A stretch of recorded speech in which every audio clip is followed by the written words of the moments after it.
Up next in the broadcast, top military officials and defense experts from South Korea and the U.S. start their semi-annual defense talks, which includes discussions on the planned transfer of wartime operational control. The nation logged its 17th straight month of a current account surplus, but slowdowns in China's economy cast a cloudy outlook for the nation's pivotal exports. Officials from Israel and Palestine sit down for peace talks for the first time in 3 years. Will progress be made, or will we see talks for talk's sake? Primetime News begins now.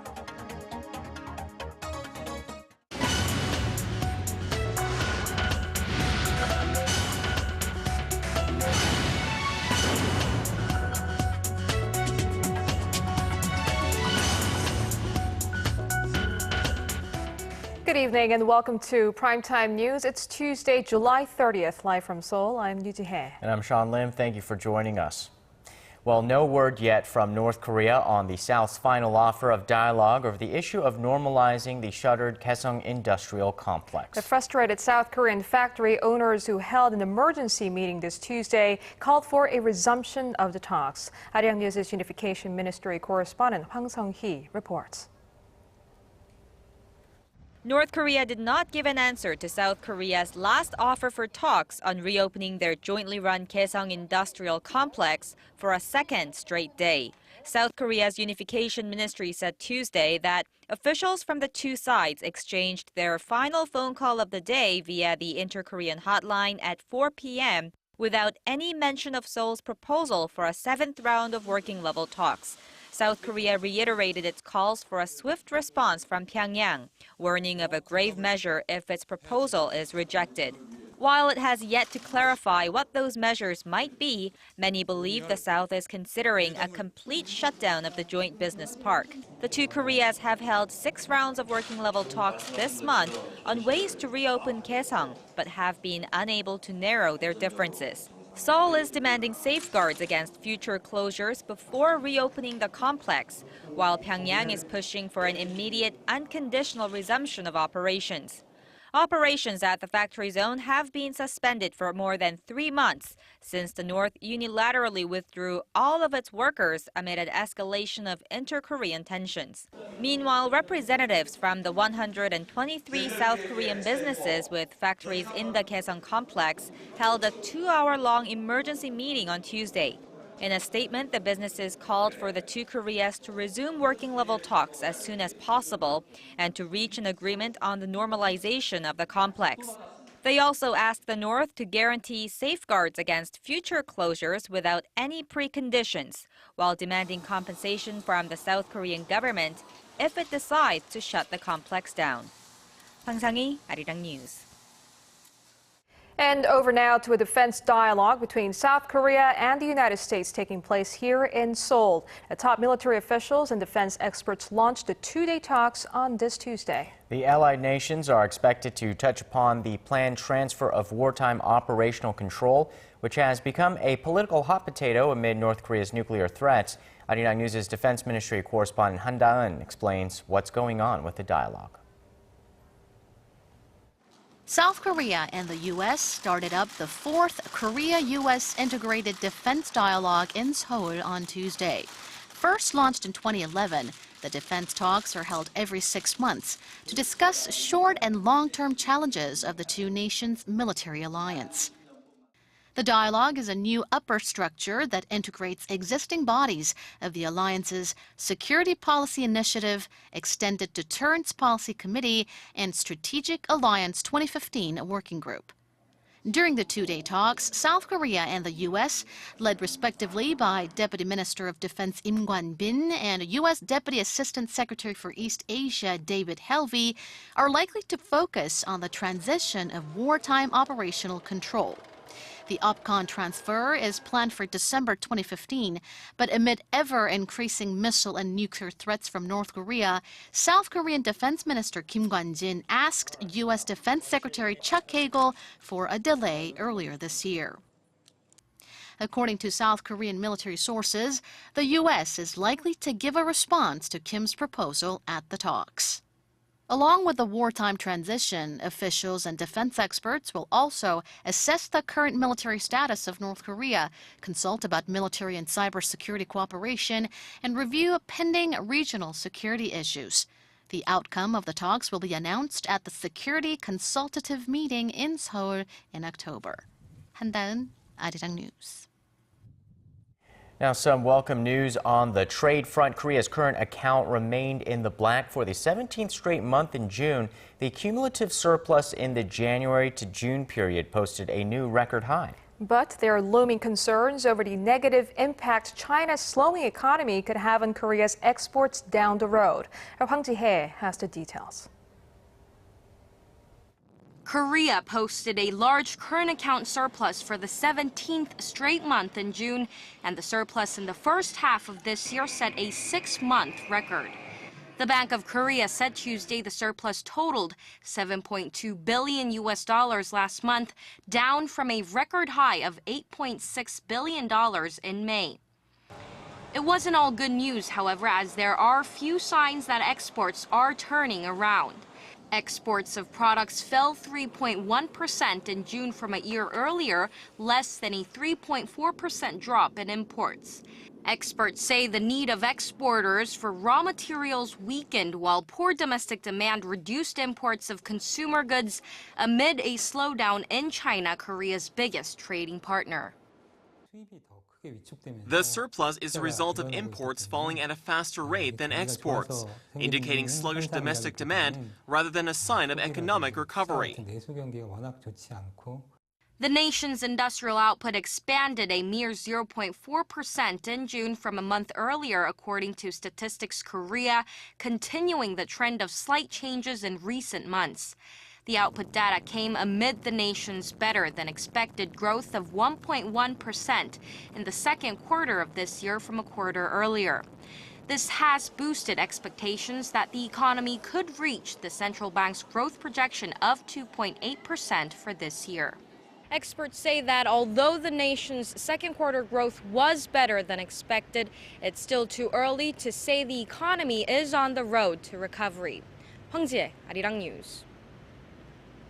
Now, here's an important information for those of you who are still using those cash cards with magnetic strips to withdraw money from the ATM. If you don't replace them with cards with one or more embedded integrated circuit chips or IC chips, you'll find yourself leaving ATMs empty-handed. Starting August 1st, 80% of cash machines in the country will no longer accept magnetic cards. Experts say magnetic cards are easier to steal data from than the so-called IC cards, which save the data in a microprocessor, making them more difficult to duplicate. The Financial Supervisory Service says some $27 million in cash have been stolen from copied magnetic cards over the past 5 years. Paying with the magnetic cards will also be restricted in stores starting in January 2015. In other news, for the first time in 3 years, Israeli and Palestinian officials are sitting down for peace talks in Washington, D.C., following intense diplomatic efforts by U.S. Secretary of State John Kerry. But after years of division, can we expect to see some progress? Our Park Ji-won tells us how the U.S. hopes each side comes to the talks. Israeli and Palestinian peace talks have resumed in Washington on Monday after years of stalemate. U.S. Secretary of State John Kerry, who has put peace talks between the two sides near the top of his agenda since taking office in February, says he hopes the two sides would approach the talks with open minds. I think reasonable compromises has to be a keystone of all of this effort. I know the negotiations are going to be tough, but I also know that the consequences of not trying could be worse. Many difficult challenges lie ahead for both sides, and they'll first have to narrow differences on what exactly the actual peace talks will entail. An Israeli official said all issues of contention will be on the table simultaneously, while a Palestinian official said they would start with border issues and security. The U.S. is trying to broker a two-state solution whereby a new Palestinian state would be created in the West Bank and the Gaza Strip alongside Israel. But the Palestinian people are less than optimistic. It will not get any results. It will only be repeating other talks. The Palestinian side already gave up when they started the talks. U.S. President Barack Obama has welcomed the start of peace talks between Israel and Palestine, but urged both sides to approach them in good faith. Park Ji-won, Arirang News. Pakistan has a new president. Local state broadcaster PTV reports Mamnoon Hussain, a close ally of Prime Minister Nawaz Sharif, has been elected the 12th president of the South Asian nation. They're backed by the ruling Pakistan Muslim League and party. Hussain was named to the largely ceremonial post through a vote by lawmakers from both houses of the national parliament and 4 provincial assemblies on Tuesday. The president-elect is a renowned businessman from the metropolitan city of Karachi. Pakistan's election commission says formal results will be announced late Tuesday evening. It may be hard to believe it all started with a fruit vendor in Tunisia 2 years ago. The Arab Spring has brought leadership changes and democracy movements to many Arab nations. But we have also seen the movement stall in bloody stalemates or even reverse back into what some call an Arab winter. Joining us now is Dr. Chang Ji-hyang, director of the Middle East and North Africa Center at the Asan Institute for Policy Studies. Welcome back, Dr. Chang. Thanks for having me. Dr. Zhang, why is it so hard for democracy to take root in this area? Well, like a toppling dictator does not really automatically guarantee a stable democracy, but still the process has been slow. So I think there might be 2 reasons for those slow democratization. First, domestically, the civil society organization in the Middle East and North Africa have been quite underdeveloped, meaning that those organizations are quite militant, radical, without any experience of political settlement and negotiations and pact making. And also internationally, the region has been suffering from several external interventions, mainly due to the presence of Israel and also lots of oil resources there. Right. So even if democracy is hard to establish itself there, the sentiment has certainly spread like wildfire across the region.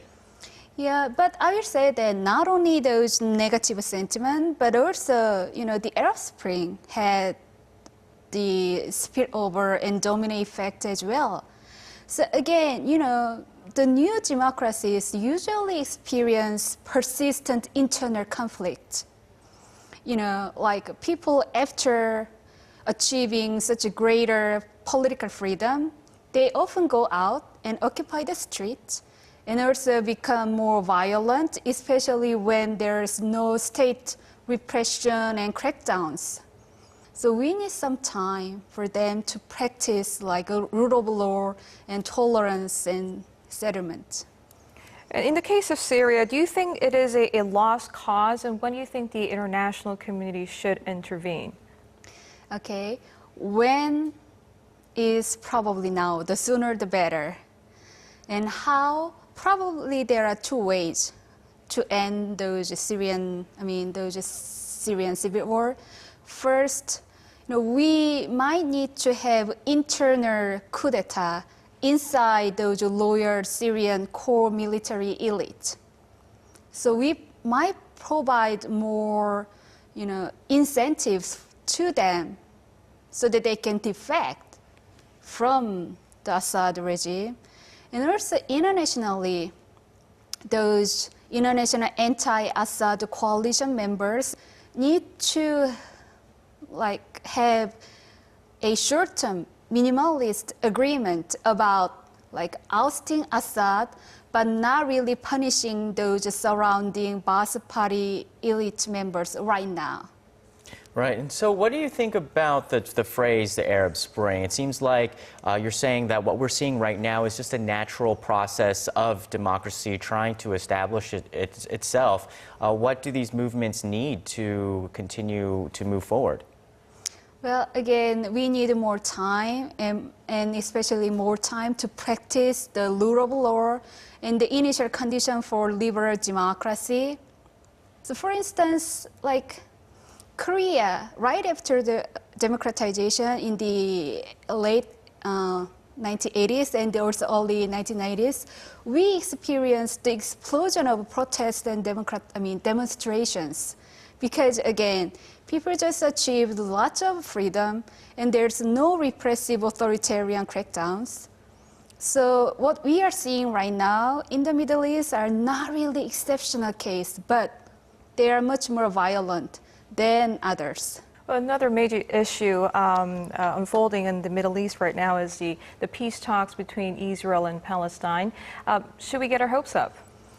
Well, I'm sorry to say that not really. Well, you know, this current peace talk process will save the United States government's face because it is like exclusively moderated by John Kerry. So it will be great achievement for Kerry. But then the genuine goals is really hard to be achieved and compromised, mainly due to the internal divisions within the Palestinians and also the Israelis. Okay, well, sounds like peace and democracy is something that must be continuously practiced no matter where we are in the world. Thank you so much for joining us today. Thank you. Before your day ends and another begins, get the latest news live from Seoul. Residents whose features restrictions is on the rise. Closing ceremony.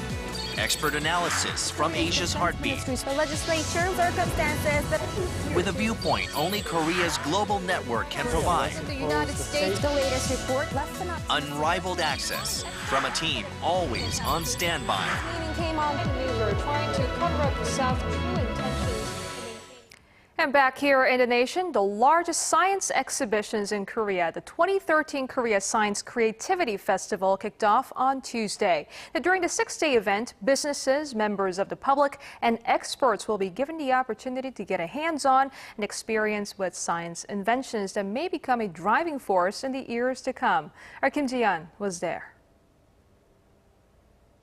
From dancing robots to miniature cars that run on hydrogen, state-of-the-art inventions that may become as common as mobile phones in the future are all gathered here at the 2013 Korea Science Creativity Festival, which kicked off on Tuesday. This year's event is hosted by the Ministry of Science, ITC and Future Planning, along with the Korean Foundation for the Advancement of Science and Creativity under the theme Science, Putting Wings to Creativity. More than 300 science institutions from Korea and abroad are participating in this 6-day event featuring more than 400 science programs. This is the most popular corner at the Science Festival, and they're about to scan me for 3D printing. Like this, experts and members of the public can try their hand on some of the most advanced and promising technology of the 21st century. This is a 3D printer designed by a team of Korean engineers. Kevin Cho, the co-founder of 18 Ventures, claims that this printer is far more advanced in terms of speed, design, and quality compared to others. This 3D printer is up to 10 times faster than other printers because it can go diagonally, while other printers, mostly those made in the U.S., can only move in vertical directions. And speed is a vital part of a printer. The sheer scale of the event underscores President Park Geun-hye's emphasis on creative economy, or the convergence of science and creative ideas. We should expect the science sector to become the driving force behind Korea's engine of growth. The Science Festival is free of charge and runs through Sunday. Kim Ji-yeon, Arirang News, Goyang. Azerbaijan is perhaps best known to Korea for its rich natural resources, but residents there are increasingly becoming interested in Korean culture. In this first part of our special series on Azerbaijan, our Song Ji-sun tells us how Korean artists captivated the locals with some kicks. Azerbaijan, a country bordered by the Caspian Sea to the east, Russia to the north, and Iran to the south, celebrated 2 decades of diplomatic ties with South Korea last year. And over the last decade, the oil-rich country has expanded its economic ties with Korea, but also its cultural ties. Azerbaijan's economy is expanding at a remarkable pace, opening new business opportunities for Korean companies.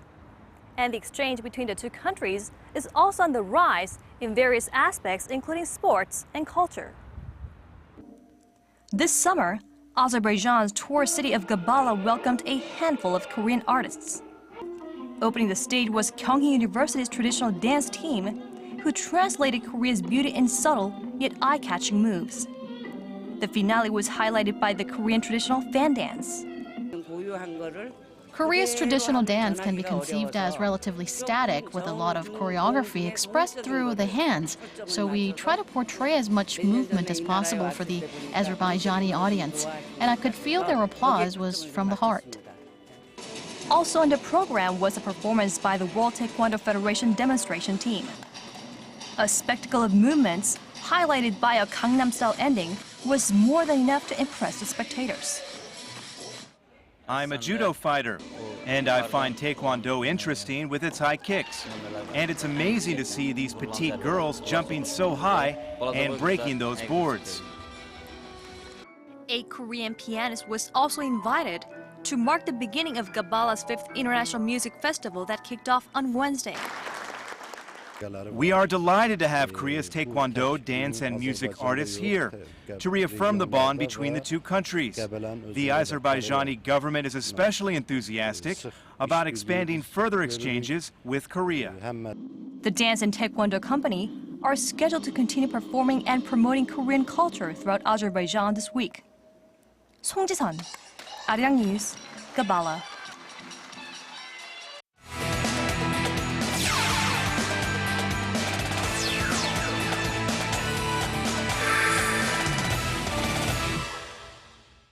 The South Korean football player Park Ji-sung had been linked with a loan deal to his former team PSV in the Netherlands, but not so fast. The deal has hit a snag. For the latest, let's turn things over to SJ at the SportsCenter. So, what happened there? Guys, it seemed like the deal was just about done until we found out that Park Ji-sung suddenly left for London. Now, a lot of rumors swirling around about how the move has been canceled, but not according to his father. Now, the South Korean midfielder's father, who's always been vocal when it comes to his son's career, has stated that the move will happen for sure, pending talks on the salary. Now, according to several sources, PSV and Park Ji-sung have not agreed on his salary, and some say that he might be receiving 80% less than what he was making with the Queen's Park Rangers. And this just in, despite the rumors, the signing is set to go ahead as planned. And now moving on to some Tuesday night KBO action as we take a look at the red-hot Doosan Bears taking on the Lotte Giants. Of course, two teams battling out for the fourth spot in the standings, but the first inning, Choi Jun-suk RBI groundout gives Doosan the early 1-0 lead. Next inning, former Doosan catcher Yong Deok-han solo shot to left field. Tie ball game 1-1. Stays that way until the fifth inning. Park Jun-seo RBI single to right gives Lotte the lead before Chung Sung-ho with the bases loaded. Ground ball to short. E6 scores another, leading to a 5-run fifth for Lotte. Now Lotte would hang on 10, take this game 6-2. Your final score. And now taking a look at other scores from around the league, the Hanwha Eagles all over the Nexen Heroes 10-3. NC Dinos beating the SK Wyverns 4-2, and the Samsung Lions beat the Kia Tigers 8-5. And with that said, moving on to swimming and the World Swimming Championships taking place in Barcelona, Spain.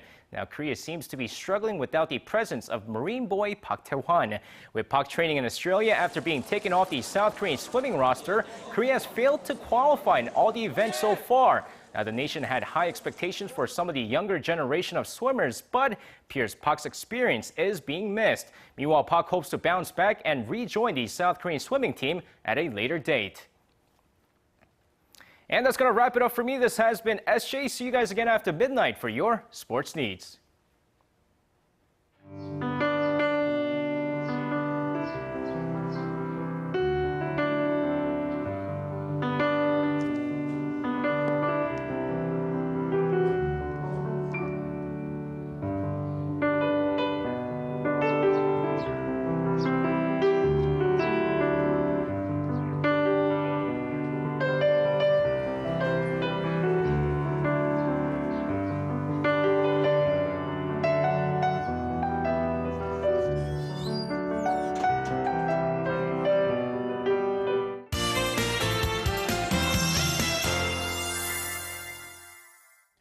Let's go over to Kwon So-ah for the latest weather forecast. So the monsoon season shows no sign of letting up. Are there any forecasts for when it'll stop?